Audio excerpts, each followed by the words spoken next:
Mi deseo es conocerte a ti, Señor Jesús. Mi deseo es conocerte a ti, Señor Jesús.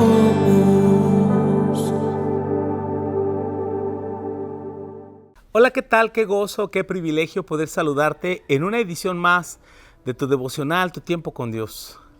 Gracias por acompañarnos día a día en la meditación de la palabra del Señor. Y es nuestra oración de que Dios hable a tu vida, de que la palabra de Dios aliente tu corazón, dirija tus pasos y te ayude a crecer en el conocimiento de Dios.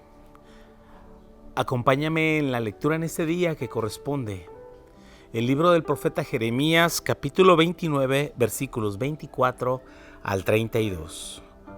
Juicio para quienes han hablado rebelión. Y a Semanías, hijo de Nehelam, hablarás diciendo: así habló Jehová de los ejércitos, Dios de Israel, diciendo: tú enviaste cartas en tu nombre a todo el pueblo que está en Jerusalén y al sacerdote Sofonías, hijo de Maasías, y a todos los sacerdotes, diciendo: Jehová te ha puesto por sacerdote en lugar del sacerdote Joiada, para que te encargues de la casa de Jehová, de todo hombre loco que profetice, poniéndolo en el calabozo y en el cepo. ¿Por qué pues no has reprendido ahora a Jeremías de Anatot que os profetiza? Porque él nos envió decir a Babilonia: largo será el cautiverio. Edificad casas y habitadlas, plantad huertos y comer del fruto de ellos. Y el sacerdote Sofonías había leído esta carta a oídos del profeta Jeremías. Y vino palabra de Jehová a Jeremías diciendo: envía a decir a todos los cautivos: así ha dicho Jehová a Semanías de Nehelam, porque os profetizó Semaías, y yo no lo envié, y os hizo confiar en mentira. Por tanto, así ha dicho Jehová: he aquí que yo castigaré a Semanías, hijo de Nehelam, y a su descendencia. No tendrá varón que more en este pueblo, ni verá el bien que haré yo a mi pueblo, dice Jehová, porque contra Jehová ha hablado rebelión. El juicio contra los que se han rebelado. El ministerio del profeta Jeremías estuvo plagado de hombres que profetizaron lo contrario a Jeremías. Y muchos de ellos eran sacerdotes, eran profetas reconocidos. Pero en un momento dado no podían ellos concebir que lo que Jeremías estaba anunciando, que el cautiverio sería grande, que se rindieran a Nabucodonosor, que Dios estaba usando a una nación extranjera, a un rey pagano, para enjuiciar, para tratar con su pueblo. Dios nos habla de maneras que a veces no comprendemos y que rompen nuestra lógica. Aquí este hombre llamado Semanías es confrontado, y las consecuencias de profetizar lo contrario y de resistirse a la voz de Dios, de resistirse a la voluntad de Dios, están trayendo consecuencias para su vida, para sus hijos, para su familia. Qué terrible ser rebeldes contra Dios. Qué terrible es ser rebeldes contra Él, porque no solamente acarreamos consecuencias para nosotros, sino para nuestros hijos. Cuando yo leo historias como la del pecado de Acán, ese hombre que codició un lingote de oro en tiempos de Josué y un manto babilónico y lo llevó a su casa. Pero ese pecado afectó al pueblo, esa desobediencia afectó en una gran derrota. Y entonces Dios le dijo a Josué que tomaran a Acán y lo apedrearan a él, a sus hijos y hasta a sus animales. Y dices, ¿cómo es posible que la decisión de un hombre afectó a tantas personas?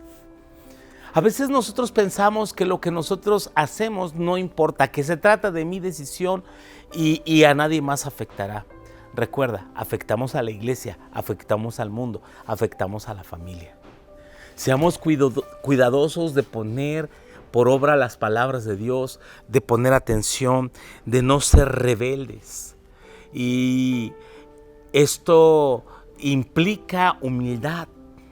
Humildad para decir, bueno, Señor, haz de mí lo que tú quieras. Si tú has hablado esto, que se haga tu voluntad. Por el contrario, también el juicio contra aquellos que profetizan mentira, que ponen tropiezo a los demás, que ponen tropiezo a los débiles.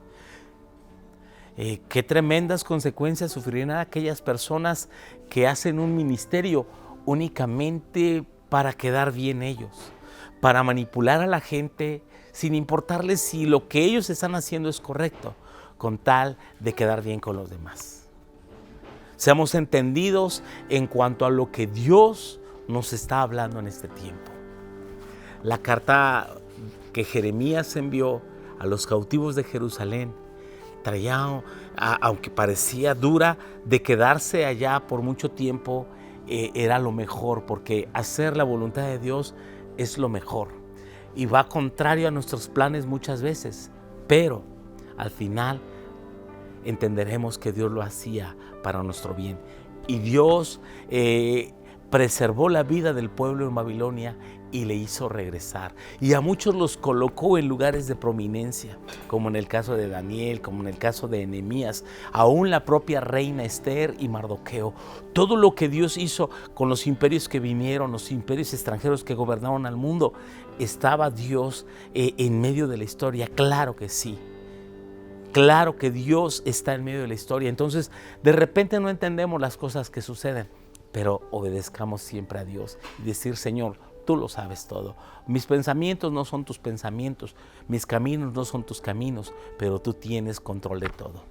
Señor, bendice a aquellos que saben oír, que saben entender, que venga tu temor sobre nosotros en hacer lo contrario, que seamos entendidos, que seamos obedientes a tu palabra revelada, Señor, a tu palabra escrita, Señor, cuando nos es hablada de cuestiones de poder someternos a ti, Señor, a tu voluntad en obediencia. Lo pedimos en el nombre precioso de Jesús. Amén. Que Dios te bendiga a la distancia. Mi deseo es conocer